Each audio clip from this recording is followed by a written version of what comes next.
Welcome to the PCN Capitol Preview. I'm Francine Schertzer. Today we'll talk about the state budget. But first, we're joined by Tom Reese, state capitol reporter with WESA. Thanks for joining us. Glad to be back.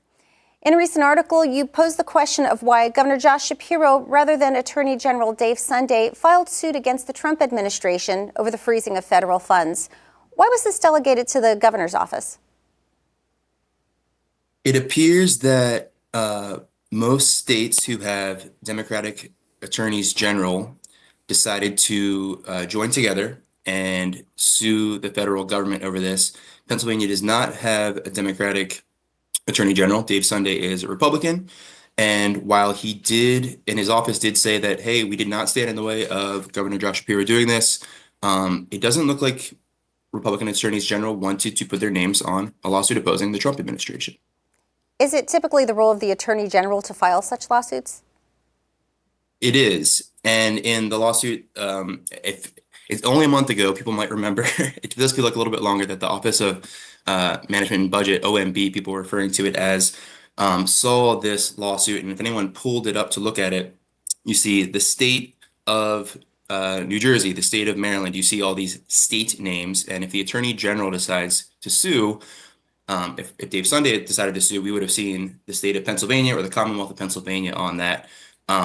When Shapiro decided to get involved, it says Governor Josh Shapiro and a number of agencies that he was suing on their behalf. Can you talk a little bit more about precedent in other states, in particular, if other governors have stepped forward to file the lawsuit rather than the attorney generals? Yes. One case I found interesting, on the same day as Shapiro, that was on February 13th, Kentucky Governor Andy Beshear, he's a Democrat and he has a Republican AG. He decided to join on to the 22 state lawsuit the exact same day. Shapiro obviously decided to take it a little bit differently. I think his office said that, hey, we have done this before. Shapiro used to be the AG and sued, I think, almost 24 times the first Trump administration. Sunday's office did say, hey, Shapiro does have some experience in this realm, but we did not decide to get involved for a few reasons. He was also brought to answer to this during budget hearings last week. Allegheny County, Pittsburgh area Democrat Emily Kincaid asked him, and his response was largely what he gave in a statement around the time that Shapiro decided to sue. And I think some people have pushed to say, hey, why is Pennsylvania not getting involved this way sooner? What kind of projects were impacted by this federal funding freeze? Largely, it was federal money given to Pennsylvania for abandoned mine cleanup. I mean, there's some agricultural wastewater project treatments, and some of it was electricity connections to some of the most rural areas in Pennsylvania. I believe the Shapiro administration said a couple projects, especially in Western PA, were actually halted at the time. So from the end of January until just last week, when Shapiro did say that these funds were unfrozen, he largely credited that to the lawsuit, and the lawsuit is not dropped, although he was in Washington, D.C. Just a week or so ago, or after he filed this lawsuit for the Council of Governors. So while we don't know if he specifically spoke with Trump, he told reporters that he spoke with a senior White House official. He wouldn't talk about the conversation at all or name that person. But he said that in tandem, the lawsuit and these close conversations, which we said in our articles, him getting to play good cop, bad cop with the White House became the reason that Pennsylvania now has access to this $2 billion that was frozen for mostly environmental type projects. You just referenced that Governor Shapiro was in D.C. for the Bipartisan Council of Governors. How would you describe the governor's relationship both with Dave Sunday, Pennsylvania's Attorney General, as well as with the Trump administration? Sure. I think the fact that Shapiro was named by the Trump administration to this Council of Governors, among them Ron DeSantis and Gretchen Whitmer, I mean, that shows that he has some sort of, I would say, decent relationship, although the fact that he's sued many times as Attorney General in the past, So you got to assume there's something going for him there. And as far as we know, Shapiro has only spoken highly of Republican Attorney General Dave Sunday. They've only been on the job together for a little over a month. Um, if anyone is privy to the conversations around the way this lawsuit shook out, we haven't heard from them yet. So if anyone does want to reach out, you can find my contact information. But yeah, it seems like it's all been cordial, and Shapiro just got to take the lead on this one. What's the point of continuing the lawsuit if the funds have been restored at this point? We heard from Shapiro's team that, hey, a promise is a promise. But at that point, it's not legally binding. So if anything were to change, Pennsylvania still has this lawsuit on the books and would be challenging Trump, and continuing to challenge Trump. So it's unclear if, we haven't heard from the White House. We reached out to them a few times to see, hey, does this mean this is going to get settled out of court? As far as we know, yeah, Pennsylvania is still protected by that lawsuit ongoing. Tom Reese, thank you for joining us this morning. Thank you. Have a good one. More of the PCN Capitol Preview after this short break. Welcome back. Our guests today are former Lieutenant Governor Mike Stack and Commonwealth Foundation Vice President Stephen Bloom. Roughly a month ago, Governor Josh Shapiro presented his state budget proposal. Steve Bloom, we'll start with you. Can you look at the governor's proposals and anticipate items that are likely to pass versus things that won't go anywhere? There's probably some things of that nature that are put in there just for negotiation purposes. But when it comes down to the nitty-gritty of getting a budget done, it always has to be able to pass the hurdle of 102 votes in the House, 26 votes in the Senate, and one signature from a governor. And so that weeds out the field and leaves in the negotiation process those things that are going to be mandatory, things that the House and Senate members need to have, the governor needs to have.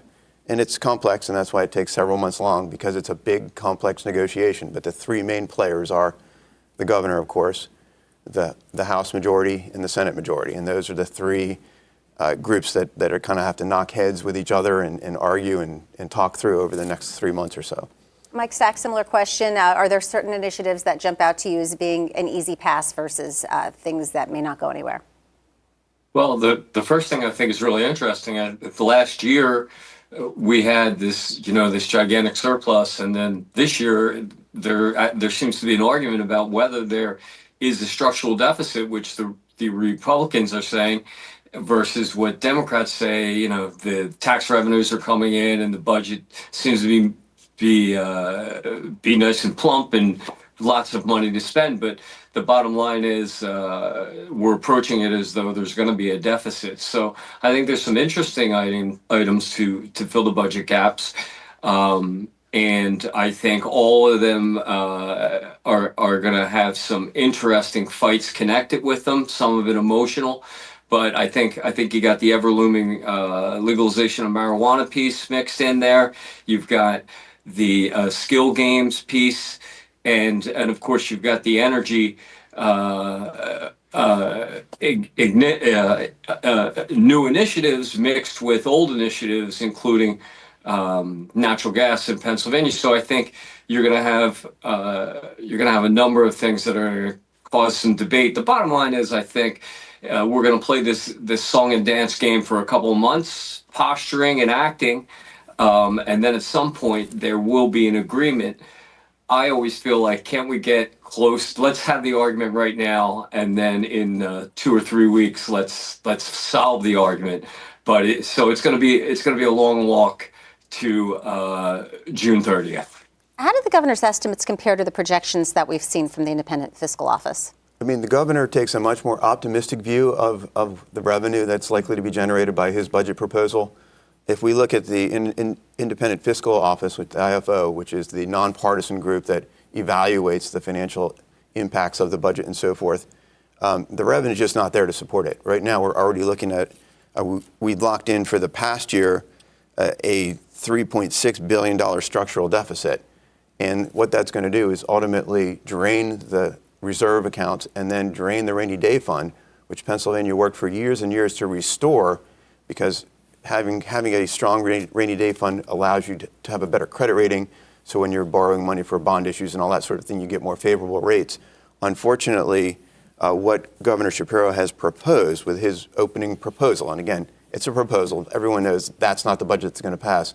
It opens up an ever greater fiscal structural deficit that is going to be very damaging to Pennsylvania's hardworking taxpayers in the future, as they have to be the ones who are going to ultimately bail out the state if we get that far into deficit spending. So we've got to be really cautious on the fiscal side. How much are we going to spend? Is it going to be reasonable?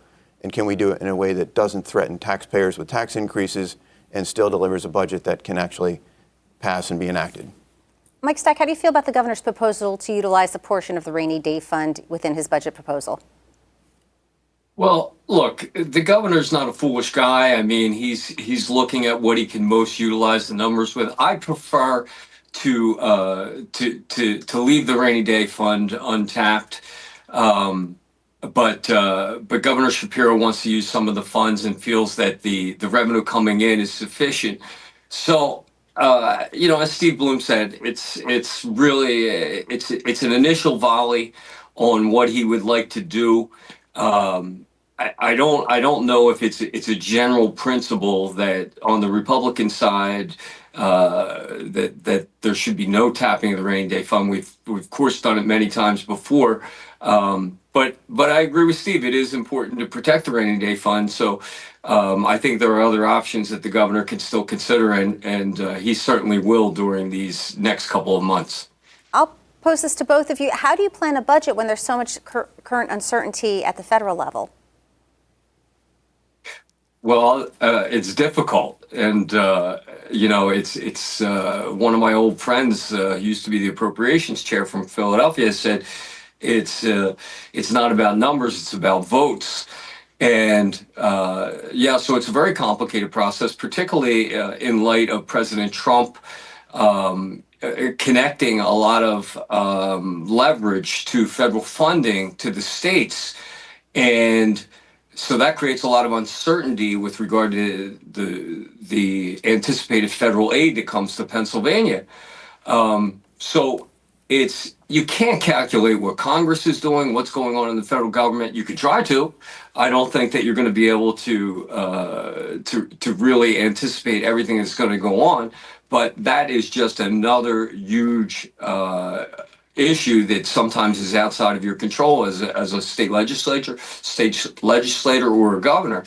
But you have to monitor it to the best of your ability, and sometimes it works to your advantage in the end. And there are always going to be uncertainties in the budget process. There are every year. No one knows for sure with such a complex, large enterprise as the state of Pennsylvania and 13 million people in our budget. But there are some things that do jump out that no matter what happens in Washington, D.C. are going to be very important for us here as we dissect this budget proposal and look at what could ultimately be enacted for Pennsylvania's state budget.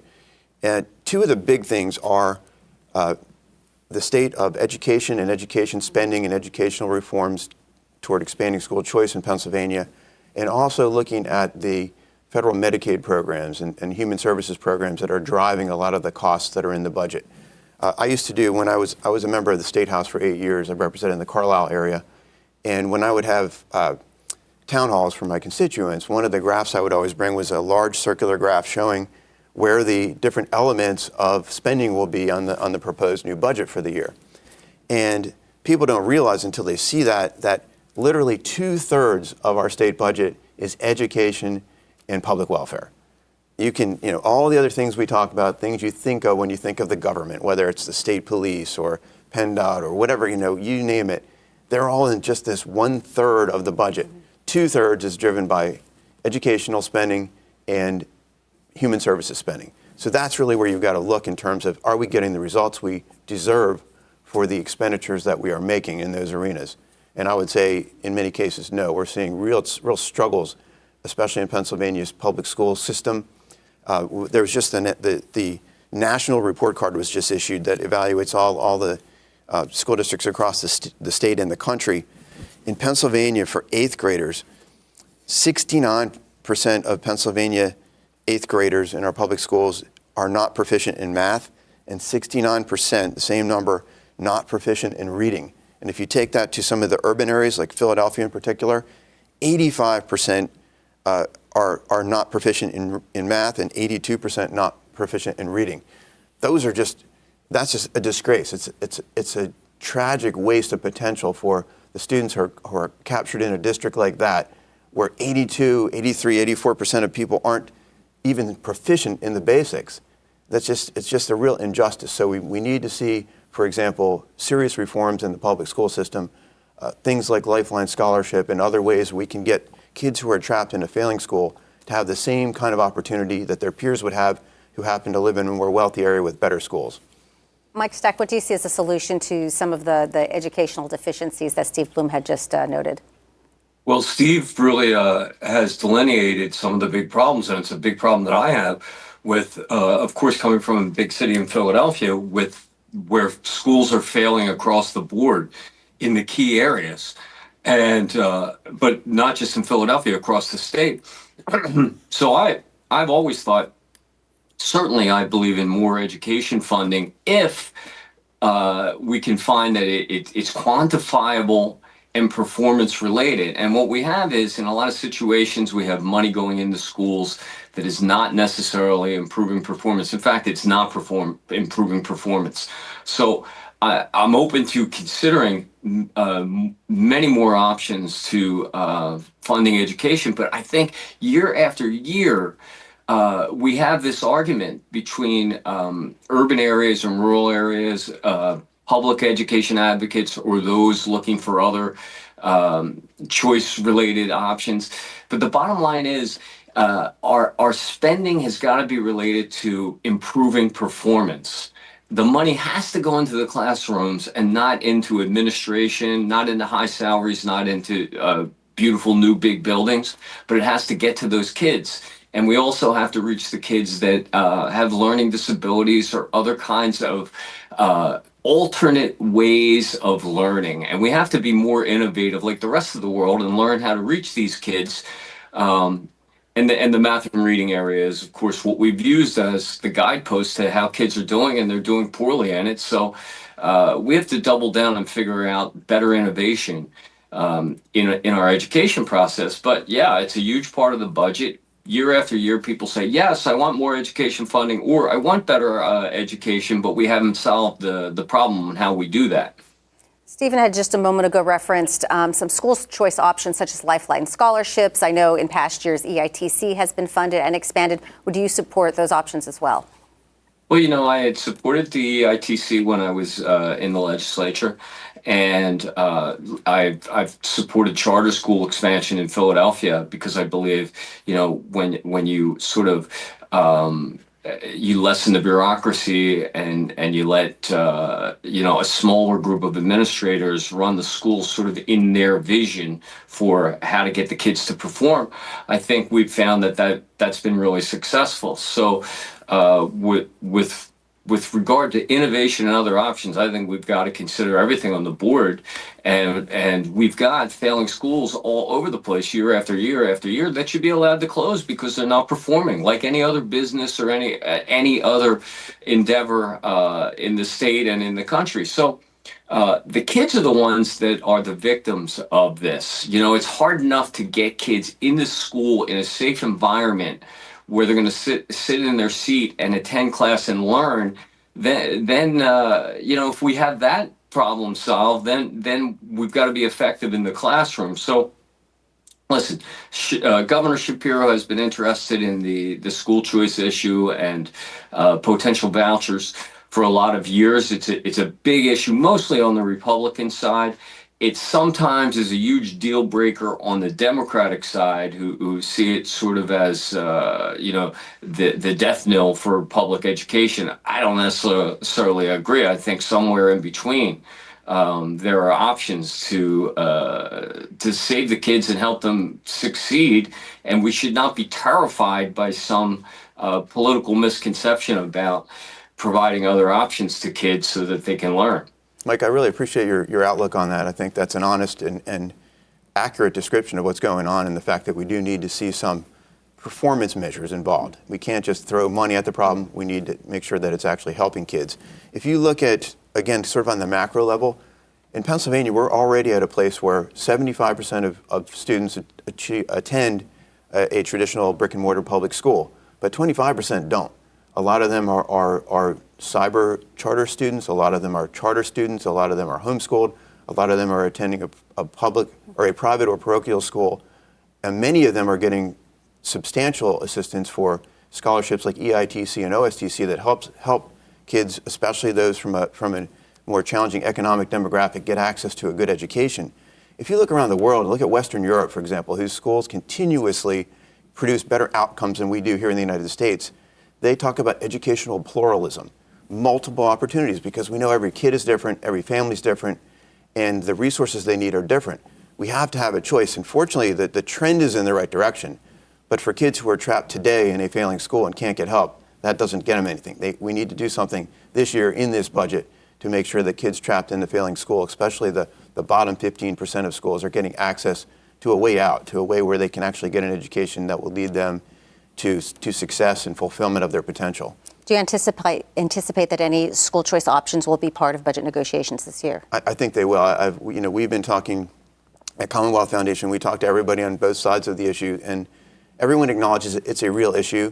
There's some good, honest discussion around it. I think happening again, as Governor Stack just mentioned, that there's a lot of nuance to this, a lot of complexities, but we've got to stop just pouring money on a problem that can be helped by utilizing opportunities that will fit families and students better and let them have their full potential. One more time, Mike Stack, I want to come back to you on this issue. Do you foresee any scenario where the House Democratic Caucus would support a school choice initiative such as Lifeline scholarships? It's hard to say, but I would bet no. And that's a complicated case for Governor Shapiro, who that's a very important issue to him, and he wants to lean in on this. And he of course needs his House colleagues or his House members to be on board with him across the board. So that's a little rift to look for in this budget process. If that's the only riff, that's not a huge problem. Other governors have had that issue. In fact, year after year after year, going back to Governor Ridge when I first started serving in the Senate. So, but I do see that as a potential riff. I just wanted to add too that Steve had broken down the budget, and one of the interesting aspects about that additional funding outside of education is the other social costs that we deal with in a state budget. And I think when you fail children in their chance for an educational opportunity in Pennsylvania, you ultimately end up with other expenses. I'm not saying automatically children end up in antisocial behavior like crime, but it's a little bit more likely. And the amounts of expense that causes and the waste of human resources and potential that goes down the tube with that is another issue related to how when we fail in education, we end up failing in so many other areas. So if we're better at education, it's going to cost us so much less, and we're going to achieve so much more. So that's why it's such an important issue, and it's why we cannot continue to just simply throw money at the problem, but really dive deep and find ways to teach kids and inspire them and make sure all of us win with that situation. One of the governor's other proposals in his budget address was to set a base tuition rate standardized at roughly $8,000 per student for cyber charter schools. How do you feel about that proposal? Well, the problem with that proposal is that it sets the limit so low for charters. Like, it costs $22,000 per student to educate a child in Pennsylvania's public schools.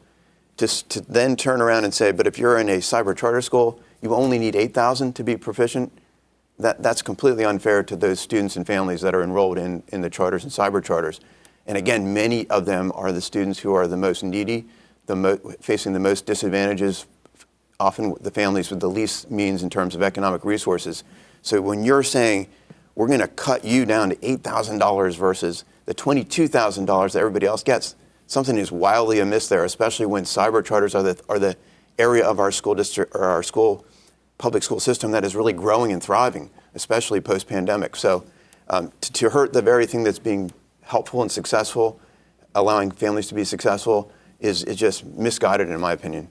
Mike Stack, I'd like to get your comments on that, this proposal as well. Sure, I believe there's a perception that that the cybers don't do as much in education as their competition, and they're perceived as a threat generally by other schools, a threat for funding, and as Steve pointed out, and as you pointed out, Francine, that's where the number breakdown comes in, where the advocates for other schools as opposed to the cyber are saying it doesn't cost them as much. They don't have brick and mortar. They don't have the same kinds of expenses. So whether that's true or not, in the name of the game, that's a typical example of something in a budget where folks say, let's pull out a number that should be sufficient, which is far less than cyber's been getting. If cyber can put up on the board performance numbers that show for the amount of dollars that they've been receiving, that they're maxing out on performance, I think that's a different ballgame. But I think some of the data on the success of the cyber school is also it's unclear. But clearly, that's also an issue of the cannibalism that goes on in the budget process, where the cyber community is perceived as a threat to other educational entities. And so depending on who's going to lobby for them in this process, that'll determine what their end number will be. But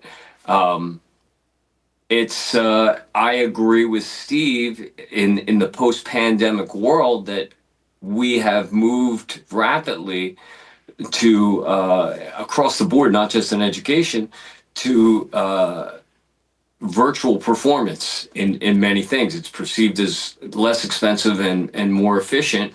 Case in point, I'm sitting here on Zoom. So that's another debate that's going to play out. We're going to continue our discussion in just a moment, but first let's give our guests a break while we look at what PCN will be covering this week. On tomorrow's PCN Capitol Preview, Stephen Smith, Executive Director of the Pennsylvania Game Commission, joins us. The Game Commission oversees Pennsylvania's wildlife and hunting seasons and is currently monitoring health concerns related to avian flu and chronic wasting disease. That's Tuesday morning at 9 a.m. This is the third and final week of budget hearings. Tomorrow, the Department of Human Services testifies before the House Appropriations Committee. You can watch that live beginning at 10 a.m. To find all budget hearings and PCN exclusive interviews, go to PCN Select. On Wednesday, join us for a double dose of On the Issues. Representative Nate Davidson joins us to talk about his bill that would give survivors of child sexual abuse more time to file lawsuits. That's Wednesday at 7 p.m. Then John Eckenrode, president of the Pennsylvania State Corrections Officers Association, talks about the governor's plan to close 2 state correctional facilities. We'll hear from him Wednesday at 7:30 p.m. The public affairs coverage you watch on PCN TV is now free online. Go to PCNTV.com and check out our streaming service, PCN Select. PCN is Everything Pennsylvania. We're a 501c3 nonprofit television network that relies on viewers like you. To make a donation, visit PCNTV.com. Let's get back to our discussion about the state budget and the governor's proposals. Earlier in the program, Mike Stack had referenced 2 of the governor's new revenue proposals. One would be to legalize recreational marijuana. The other one, taxing and regulating skills games. 2-part question. Do you think these are likely to pass? And if so, do you agree with the revenues that the governor has estimated? I think the adult use cannabis is less likely to be enacted. It's got a lot of issues with it, including the vagaries of what kind of revenue would really actually be able to be driven by it. But also the impact, I don't think, has been fully worked out on how do we handle the fact that, for example, those of our citizens who are working in situations where they have to take drug tests in order to do their job safely. A lot of it is in the industrial and manufacturing sectors of the economy. If you're putting now in the mix legalized adult use cannabis, what do you do with that whole scenario where, and it's a real safety concern. It's not just that they might get ticketed or found out. Someone's going to get hurt. So that one is just, it's very thorny and very difficult. I don't see that likely to be something that actually gets enacted. On the other hand, the games of skill, as it's called, I wouldn't say it's a sure thing, but it seems like a more realistic endeavor and something that perhaps The Senate Republicans, it sounds like they're at least thinking about that as a possibility, and it's hard. None of it's fleshed out yet, but I think that if you're going to make odds between the two, I think the adult use cannabis is less likely of the two to be enacted. Mike Stack, your thoughts on the likelihood of either or both of these proposals passing the House and Senate? Well, I hate to legalize marijuana, not because of the revenue, but because of the health reasons. I just have not bought into this idea that it's a good idea to legalize marijuana, and I think it's a life destroyer. And everywhere you smell weed, you see people failing, and so you're gonna bring in a bunch of folks that have that at least pause point since it's illegal about marijuana, and once you lift that gate, you're going to have more people with a chance to destroy their lives. So that's the way I feel about that. I don't think we should sell our soul to get revenue, regardless of our surrounding states supposedly already doing it and deriving revenue. And the other thing is, I hate the fact that it'll be one of those big giant special interest tickets where folks that have been making a lot of money in other industries will have the inside track and get a chance to be involved in this and make even more money, when the name of the game at the end of the day is not to let donors on both sides of the aisle make more money, but to balance the budget and improve people's lives in Pennsylvania. And on the so that's where I'm on the expanded marijuana use. On the gaming piece, it's still, at the end of the day, when I was in the legislature, we were looking at this issue before. It's unregulated currently, it's untaxed, and now you have the casino interest coming in to save the day, to fight this particular revenue generator. I think these games should be regulated. They should be taxed at a reasonable level. That's going to be a point of negotiation. I think that's long overdue. It's going to create yet more health issues, social issues in the state, where people are going to have a problem with gaming, and this is going to be one more outlet. So I think both of the proposals have really, in the potential of our state and for the people of this Commonwealth, I think it's a short-term fix to a longer-term problem. And I think we got to find more creative ways yet still to fill budget deficits. On the skills game initiative, Senator Jean Yaw is advocating for a 16% tax on skills games. The governor's proposal calls for a tax closer to the 54% that casinos currently pay. How do you determine what the appropriate level should be? Well, it's interesting because Jean Yaw's tax rate is about 16%, and then the Joe Pittman, Kim Ward bill is much higher, in the 40s. How do you determine it? I hate to say it's arbitrary. You pull it out of a hat. I think that there are folks on both sides that are arguing for a lower rate, particularly in Senator Yaw's bill. It's folks who benefit, different fraternal lodges across the state, from these particular slot machine-like games. So they're willing to be taxed and regulated, but they prefer a lower number. I think if you're going to do it and you determine that's what you got to do, you come up with a number that gets you the revenue that you're trying to get, without playing games about it. So I would say it's going to be on the far side. It's going to be on the increased tax rate, because they've been unregulated for so many years and have basically had a free ride on this. You figure out what's the way to get you the revenue you need, and I think Kim Ward and Joe Pittman's bill is closer to that. Would you like to comment on the rates? Pardon? Would you like to comment on the proposed rates? Yeah, and I think that's a question. As Mike said, it's a rather arbitrary thing. There's no manual you can go check to find out what the appropriate rate is for, and how much will actually be earned, how much. Because if you put such a high tax rate on it that it can't function, it doesn't work in the marketplace, it's not going to get you any revenue. So you've got to be careful if you get too greedy with the rate, that it shuts the whole thing down, and if you're not high enough on it. There might be more than you would expect of impact societally and so forth. So complicated, there's no manual for it. Those are the types of things that would be, again, hashed out at the negotiating tables. There's other things in the mix as well, though. If you look at, for example, Pennsylvania's participation in the RGGI, the program that essentially acts as a carbon tax in Pennsylvania, pushing our utility and electric rates higher. That's in the mix of perhaps figuring out a way for the governor to walk away from his appeal that he appealed to the Supreme Court so we can get past RGGI and stop shooting ourselves in the foot when it comes to Pennsylvania's clean energy potential.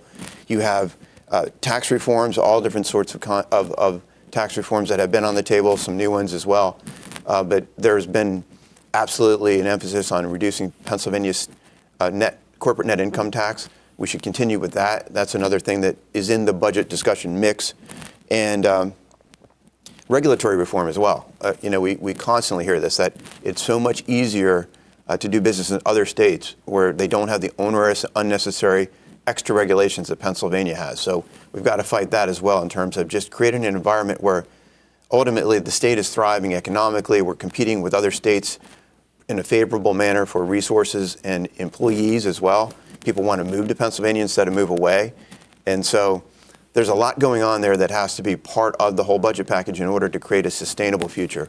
Since you brought up the issue of the governor wants to accelerate the reduction of the corporate net income tax, if there's talks of us being potentially in a structural deficit, is this a good time to do that? I mean, I think there's always going to be people who argue it's not a good time for a tax cut. If you look at what happens with a tax cut in a situation like this, where there's a tax that's unusually high and we start to cut it, it's going to make our economy more healthier. It's going to help draw investors to come to Pennsylvania and build things where people can get good jobs in the industrial sector and so forth. We need to make sure that that's being encouraged and not discouraged. Mike Stack, I'm going to pull you into this discussion as well. The governor had paired his proposal to accelerate reduction of the CNI with closing the Delaware loophole. For those that aren't familiar, can you explain what that means, the Delaware loophole?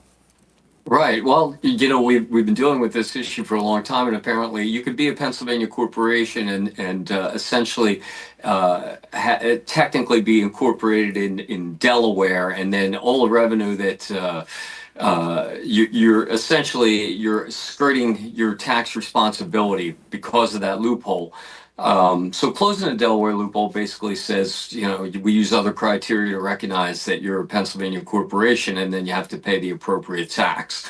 So listen, fairness is the most important thing we can have. How we determine what companies are fairly paying their taxes or not is very important. But if we determine that realistically, fairly, you should be paying a higher tax rate, I think you should. I think Steve makes a good point where he says we want to, of course, encourage business and unleash the potential to create more jobs in Pennsylvania and make folks want to be in our state and make it be perceived as business friendly so that businesses want to come here.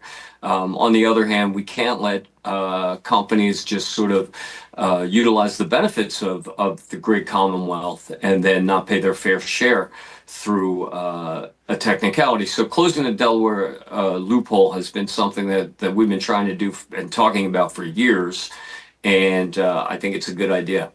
I'll pair this to both of you. How does pairing these two initiatives impact the likelihood that they pass? Wow, listen, this is it's like guessing who's going to win the Super Bowl. Go Birds! But it's such a chalkboard type guess on how to anticipate how they'll run to the finish line by being by pairing things together. I wouldn't even venture a guess. I think it's something that needs to be done, but it will be part of the horse trading. And inevitably, is that right or wrong? The legislative process where there's all this horse trading and say, I'll give you this if you give me that. It seems to be that's human nature, and it's certainly the nature of the legislative budget process. So I wouldn't venture either way how it's going to be related to success, but it's going to happen. But it's important for folks to realize that, yes, there's very intense opposition to what they call mandatory unitary combined reporting in terms of the Delaware loophole and all that. There's the industrial sector is very strongly opposed to the combined reporting. They perceive it's going to cause them a lot of damage and complexity, that it's going to have the opposite impact than the impact we want. It's going to drive people out of Pennsylvania instead of attracting them here, because we've lowered our CNI rate to be something that's more competitive with other states. On another topic, Senator Kristen Phillips Hill and Senator Doug Mastriano are each proposing separate bills to create a Department of Government Efficiency, similar to what Elon Musk is doing at the federal level. Do we need that in Pennsylvania? I mean, you can certainly answer yes. Is there a lot of wasteful spending going on in Pennsylvania? I think that's endemic in any government system. That's always part of it. So making sure that those who are in elected office, whether it be senators, representatives, or the governor, or the executive team of the governor, everyone's got to take that seriously. But it's always a need. It's not anything new. It's not going to be fixed overnight, whether it's D.C. or here. But it's something that public officials should certainly focus on. Mike Stack, your thoughts? Oh, so I think it's something that absolutely. I don't know if we need another office or another office holder to evaluate waste, but yes, I agree with Steve. I think there is waste, there is inefficiency, and it's always going to be a question, sometimes related to politics on how bad it is, but in the budget process, if there's one thing that's worthwhile for senators and House members to do when different department heads come before them to ask for their budget nut is to dig in on this stuff. And I've seen other senators done it. I've done it myself, where if the numbers don't add up, you give that cabinet member and their staff a hard time, and you ask for answers on how the funds are being spent and why they're not being spent efficiently. And if you don't get the answer that you like, then you propose the cut. So it's really up to the individual House or Senate member and the governor to investigate this stuff, to put the expenditures under scrutiny, and pay attention to what the waste is. I think that's what Musk showed with President Trump, that we were just saying that there was waste. No one ever dug in on it. We need more people to dig in on these issues to make sure that we're spending the taxpayers' money efficiently, and that we're valuing their hard work in helping fund the government. Now, Steve, you briefly referenced the governor's energy proposals. He announced his lightning plan roughly about a month ago, just prior to the budget address. What should Pennsylvanians know about the governor's proposals? The biggest takeaway from the governor's proposal on energy so far is that they all seem to have the result that Pennsylvanians are going to be paying more for their energy bills, more for their electricity bills. We've got to hopefully stop wading into these problems in the system that's going to drive up costs, and start looking at efficiencies and utilizing Pennsylvania's clean energy. We can't just keep handicapping ourselves unnecessarily. The governor keeps talking a good game around energy and freeing up, unleashing Pennsylvania energy, but he keeps backing proposals that lock it in. So we've got to just get past that and start living into the economic future we have, being the largest exporter of electricity, being one of the highest resources in terms of where we're getting our natural gas. Pennsylvania is number 2 in that category in the whole country now. So we've got to lean into that and stop looking for solutions that simply drive costs higher for consumers. Over the weekend, the Center Square reported that the governor is considering leaving the PJM grid, electricity grid. What impact would that have in Pennsylvania and on electricity rates in particular? Unclear. The PJM grid is extremely complex. It's a multi-state, multi-regional conglomeration of those who use and create electricity and power. It's stressed. The grid is stressed. There's no doubt about that. There's more and more demand on the grid with data centers and other AI things that are coming online now that's creating even more demand for energy. There was already a shortfall. We're getting very close at different times to brownouts and blackouts already in Pennsylvania. The PJM grid, it's an unwieldy, complicated entity that helps to try to distribute the electricity to the proper place at the proper time. But there's no reason that I've seen that we need to get out of it. We need to make sure that instead we're making decisions at the top of the energy policy game that encourage Pennsylvania clean energy use, allow us to be proficient and excellent at producing clean energy in a way that's environmentally safe. Before we run out of time, both of you have previously served as members in the General Assembly. As we're still with a divided legislature, what's the perspective of rank and file members, and how much say do they have in the process as we work toward a final budget, hopefully in late June? Well, I hate to say it, and I don't know how Steve will feel about this, but I would say that about 96% of senators and legislators have very little input into the actual nuts and bolts of the budget process. They can talk to their leadership and tell them what are priorities for them, but essentially it's a very small group that deals with the specific numbers. In fact, listen, this is the way it works. It's in the interest of leaders to make sure that perhaps their members aren't aware of everything that's going on, so that they can smoothly continue to negotiate things. It's up to the individual legislator to make sure that they have all the information they need. And sometimes you have to be an intelligence agent on the Capitol. You got to walk around, you've got to talk to people, you got to find out what's in that bill, and then you got to go talk to different people about the proposal and make sure you're in the loop. But I think generally it's a lot of House members and senators waiting around to be told what's on the table, and then there's some inter-caucus battles, or there aren't, and then at the end of the day, they determine what's a bill we can put out on the floor that the members are going to pass. And that's how the budget process, and the governor will sign, and that's how the process works. But I'd like to see more legislators actually involved in formulating the actual budget. And one of the key things we do at Commonwealth Foundation is we create a lot of access to information for rank and file members in the budget process. We've been doing that for years, for decades actually. We have an annual budget briefing right around the time of the governor's budget proposal. We continue to update lawmakers with data and information so that they can know what's going on. Because as Mike said, otherwise, often a rank and file member doesn't get any information from leadership. And that's not a partisan thing. It happens on both sides of the aisle. But one of the things we do at Commonwealth Foundation is make sure real, solid, reliable information is getting to the rank and file members, especially around the budget, so they can make good decisions for taxpayers. Former Pennsylvania Lieutenant Governor Mike Stack and Commonwealth Foundation Vice President Stephen Bloom. Gentlemen, thank you both for your time today. Thank you. Thank you.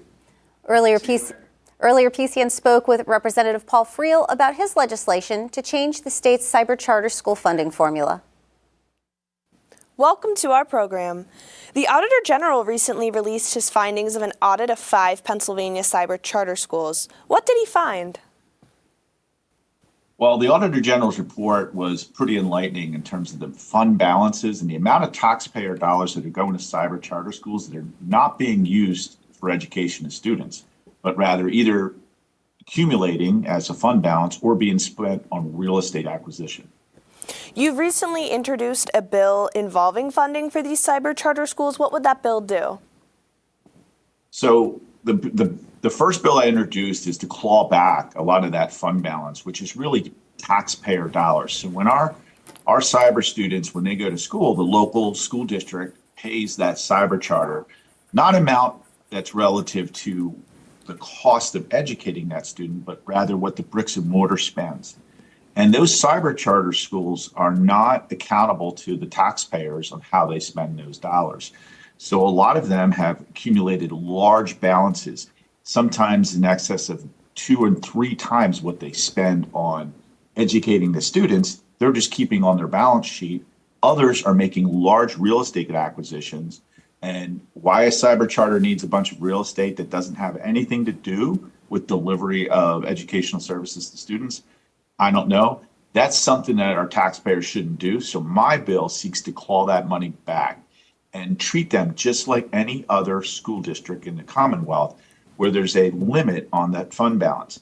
If you look in Pennsylvania regular bricks and mortar schools, they target about 8% for unassigned, meaning unassigned, like just to have that balance as you go year over year, or up to 15% if you have assigned, meaning I have capital projects, I have things I'm working on. Unlike the cyber charters, some of which, most egregious, have 250% fund balances. Some have spent hundreds of millions of dollars on real estate acquisition, all on our taxpayers. What inspired you to propose this bill? Well, I was a school board member years ago. I was the president of O&J Roberts School District, and we had seen an escalation in charter school funding coming out of our budget. Every single year it's been going up, and in cyber charters in particular. So there's two things that really, one, they're not treated the same as our schools. So they don't have the same rules with how those funds are calculated. And so you see the escalation in funds. And something happens uniquely in the cyber charters and charter schools is that special education students are paid a flat fee that's well in excess of the services delivered. As an example, someone might, in a bricks and mortar regular public school, might have a speech impediment or a speech therapy that happens once a week. That might cost the school district $3,000 or $4,000. If that same student goes to charter school or cyber charter school, they might get $30,000 or $40,000 payment for that student, all coming out of the local district's budget, which ultimately is your property taxpayer dollars. Have you gotten any feedback from public education organizations? Yeah, so far the feedback has been thank you. A lot of good feedback on returning that money back into the local school districts, because the way my bill would work is we would be able to claw back those dollars, those overpayment of funds, and that money would be returned back to the local school districts. And in two ways. One, they could reach back in and grab the money and say, hey, pay us back. And also, the cyber charters would not be able to charge any new tuition until their fund balance falls down to the 8% or 15% level, just like a regular school district. And where is this bill in the legislative process currently? So we just we circulated the draft memo and are signing up co-sponsors, and we have quite a few. I don't know exactly how many right now, but we're looking to run the bill and hold a hearing in March, later this month in March, to run this bill. So it'll go through committee first, and then it'll go to the House floor, hopefully, if we're successful in the committee. But there will be a hearing later in March, by the end of March. Representative Paul Friel, thank you for your time. Thank you so much, Alan. Appreciate it. That concludes today's show. The PCN Capitol Preview returns tomorrow to discuss wildlife and hunting in Pennsylvania with Stephen Smith of the Pennsylvania Game Commission. That's tomorrow morning, live starting at 9 a.m. I'm Francine Schertzer. Thank you for watching.